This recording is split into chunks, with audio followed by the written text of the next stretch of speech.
Jose Protasio Rizal Mercado y Alonso Realonda, or known as Jose Rizal, was born in the town of Calamba, Laguna on June 19, 1861, the second son and the seventh among the 11 children of Francisco Mercado and Teodora Alonso. With his mother as his first teacher, he began his early education at home and continued in Binyan, Laguna. He entered a Jesuit-run Ateneo Municipal de Manila in 1872 and obtained a bachelor's degree with highest honors in 1876. He studied medicine in University of Santo Tomas. He went to Madrid at Universidad Central de Madrid in 1885 at the age of 24. He finished his course in philosophy and letters with a grade of excellent. Rizal was a prolific writer and was anti-violence. He rather fight using his pen than his might. Rizal's two books, Noli Me Tangere or Touch Me Not, which he wrote while he was in Berlin, Germany in 1887, and El Filibusterismo or The Rebel in Ghent, Belgium in 1891, exposed the cruelties of the Spanish friars in the Philippines, the defects of the Spanish administration, and the vices of the clergy. These books told about the oppression of the Spanish colonial rule. These two books made Rizal a marked man to the Spanish friars. May isang Indio na nagsusulat ng mga nobela na nakakasira sa reputasyon nating mga Espanyol. Oo, kilala ko siya. At siya ay si Jose Rizal. Gusto niya maging parte ang Pilipinas sa Espanya. Sino sila? Mga Indio lang naman sila. Hindi yun maaari.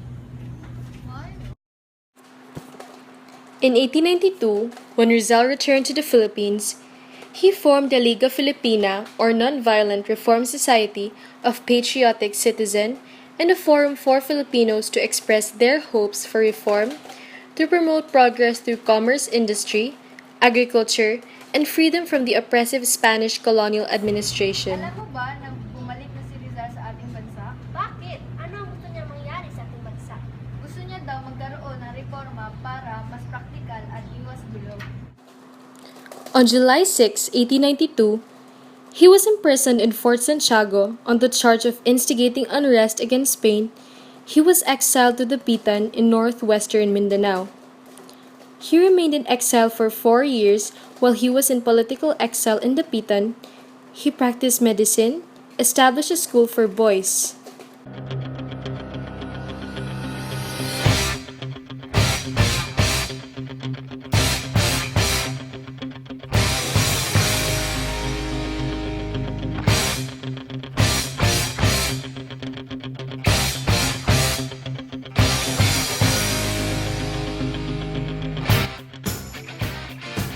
Jose Rizal, ikaw ay ipinahuhuli ng gobyerno ng Espanya sa pagkakasalang pag-iimbestiga at paggawa ng nobela na nakakasira sa aming reputasyon. Ikaw ay inuutosang ipatapon sa Pitan. In the Pitan, he also met, fell in love, and lived with Josephine Bracken.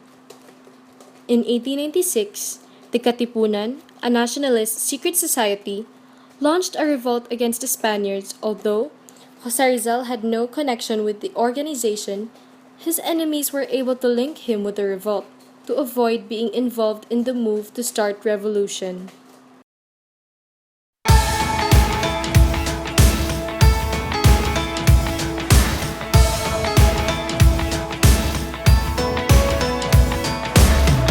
She ties her hair up tight, puts her armor on when she steps outside. She lives in black and white, and the colors don't love.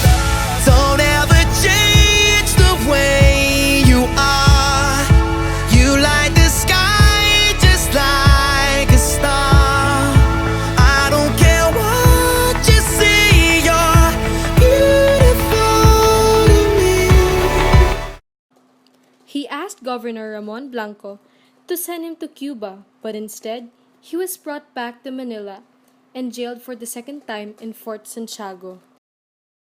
Ramon Blanco, humihiling ako sa iyo na padala. 'Padalahin mo ako sa Cuba at gawing militaryong doktor doon. Ngunit hindi ako pwedeng maging doktor. Dahil hindi ako O sige, papayagan kita sa iyong pelin.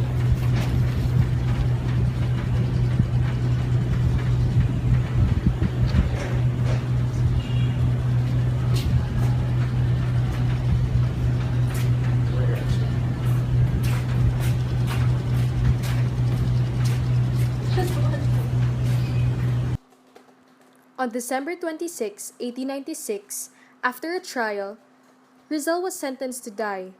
He was convicted of rebellion, sedition, and of forming illegal association.